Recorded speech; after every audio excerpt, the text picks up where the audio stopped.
Ephesians chapter 2 starts off, says, and you hath he quickened who were dead in trespasses and sins. So Paul starts off this chapter and he says, you used to be dead. You used to be dead in trespasses and sins, but now you're quickened. He made you alive. How are you dead? You were dead because of your sins. When you committed sin, you became dead to your relationship to God. You became dead in your spirit. You were dead in your trespasses and sins. But Paul says, and you hath he quickened who were dead in trespasses and sins.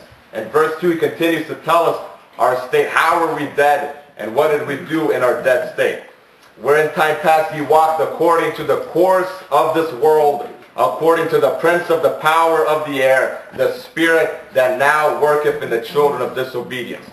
So it's very important. Before we came to God, before you believed on Jesus Christ, you used to walk according to the course of the world. You used to walk like the world walks. You used to think like the world thinks. You used to talk like the world talks. And you used to live like the world lives. And you lived in the world. And you walked after the world. But when you were walking after the world, when you were following the example of the world, what in reality was happening, you were under the power of the prince of the power of the air. The spirit that now worketh in the children of disobedience. We look around us right now and we see all of these people who don't believe in God and they think that they're independent. They think that they're free from everyone. They can do whatever they want. We're free. We're independent. We're Americans. We're free. We're independent, they say. But God here says that they are not free. They are not independent. They are slaves. Jesus said anyone who commits sin is a slave of sin. And here Paul says the same thing. He says they're slaves to the prince of the power of the air. That's the devil.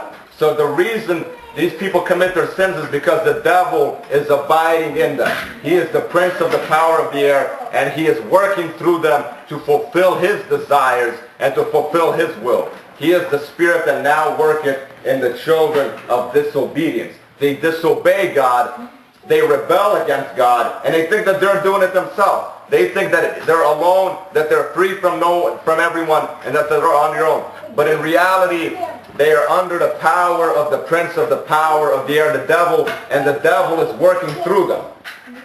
How are they having a relationship with the devil? What, does he come to them and appear to them and talk to them? No. It says in the next verse, among whom also we all had our conversation in time past in the lust of our flesh, fulfilling the desires of the flesh and of the mind, and were by nature the children of wrath, even as others. So he's saying, how did we have a conversation with the devil? How did we have a relationship with the devil? It's silly. It's like, I don't have a relationship with the devil. But he's saying every single person has had a conversation with the devil, has had a relationship with the devil. How? Through the lust of the flesh. When we fulfilled the desires of the flesh and the desires of the mind, what in reality we were doing is fulfilling the desires of the devil and the lusts of the devil. He was working through us, through the flesh, and he was fulfilling his desires and his work through us,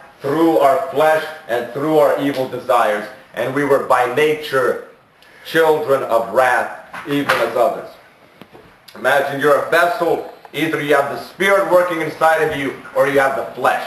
God works through the Spirit, the devil works through the flesh. You really don't exist. Either the devil's working through you or God is working through you. Beloved, let us love one another, for love is of God, and everyone that loveth is born of God and knoweth God.